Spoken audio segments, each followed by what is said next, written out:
ಯಾವುದನ್ನೇ ಆಗಲಿ ನಾವು ಬಳಕೆ ಮಾಡಿದಷ್ಟು ಮಾತ್ರ ಬಿಲ್ ಕಟ್ತೀವಿ, ಇದು ನಿಯಮ. ಆದರೆ ಬೆಂಗಳೂರಿನ ಆ ಏರಿಯಾದ ನೂರಾರು ಮನೆಗಳಿಗೆ ಕಾವೇರಿಯ ಒಂದು ಹನಿ ನೀರನ್ನು ಬಳಸದೇ ಇದ್ರೂ ನೀರಿನ ಬಿಲ್ ಬರ್ತಾ ಇದೆ.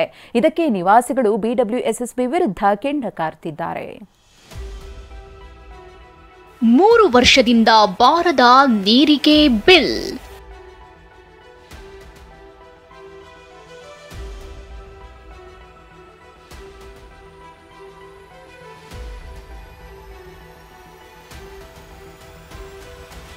ಒಂದು ಹನಿ ನೀರು ಬರ್ತಿಲ್ಲ. ಇಲ್ಲಿ ನೀರು ಬರ್ತಿದೆ ಅನ್ನೋದಕ್ಕೆ ಸಣ್ಣ ಪುರಾವೆಯೂ ಇಲ್ಲ. ಆದರೆ ಯಶವಂತಪುರ ಕ್ಷೇತ್ರದ ಜನರಿಗೆ ನೀರು ಪಡೆಯದೆ ಬಿಲ್ ಕಟ್ಟಬೇಕಾದ ಸ್ಥಿತಿ ಬಂದೊದಗಿದೆ.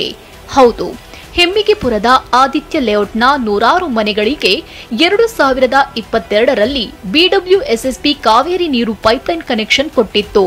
ಆದರೆ ಇಲ್ಲಿಯವರೆಗೆ ಒಮ್ಮೆಯೂ ನೀರು ಬಂದಿಲ್ಲ. ಆದ್ರೆ 3-4 ತಿಂಗಳಿಂದ ನೀರಿನ ಬದಲು ಬಿಲ್ ಬರ್ತಿದೆ. ಆದ್ರೆ ನೀರು ಮಾತ್ರ ಒಂದು ಹನಿ ಕೂಡ ನಮ್ಗೆ ಬರ್ತಾ ಇಲ್ಲ. ಓಕೆ, ನೀರು ಬರ್ತಾ ಇಲ್ಲ, ಸರಿ ಪರವಾಗಿಲ್ಲ, ಬಿಲ್ ಬೇರೆ ಬರ್ತಾ ಇದೆ. ನೀರು ಬರಲಿಲ್ಲ, ನಿಜ ನಮ್ಮ ಸುಮಾರು ಗೌರ್ಮೆಂಟ್ ಕೆಲಸಗಳು ಸರಿಯಾಗಿ ನಡೆಯಲ್ಲ, ಒಪ್ತೀನಿ ನಾನು, ನಮ್ಗೆ ಅಭ್ಯಾಸ ಕೂಡ ಇದೆ ಅದು. ಆದ್ರೆ ನೀರೇ ಕೊಡದೆ ಬಿಲ್ ಕೊಟ್ಬಿಟ್ರೆ ಇದು ಅನ್ಯಾಯ ಒಂಥರ ಇದೆ. ಇಷ್ಟೇ ಅಲ್ಲ, ಪ್ರತಿ ಮನೆಗೆ ಸಾವಿರಾರು ರೂಪಾಯಿ ಬಿಲ್ ಬರ್ತಿದೆ. ಬಿಲ್ ಕಟ್ಟಿಲ್ಲ ಅಂತ ಡ್ಯೂ ಇಂಟ್ರೆಸ್ಟ್ ಹಣ ಹಾಕ್ತಿರೋದು ಜನರ ಕೆಂಗಣ್ಣಿಗೆ ಗುರಿಯಾಗಿದೆ. ನಮ್ಗೆ ಯಾರಿಗೂ ನೀರೇ ಬಂದಿಲ್ಲ.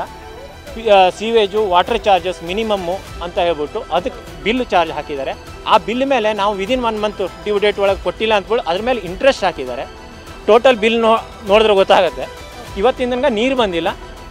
110 ಹಳ್ಳಿಗೆ ಕಾವೇರಿ ನೀರು ಕೊಡ್ತೀವಿ ಎಂದಿದ್ದ ಜಲಮಂಡಳಿಯ ಎಡವಟ್ಟು ಜನರ ಸಿಟ್ಟಿಗೆ ಕಾರಣವಾಗಿದೆ.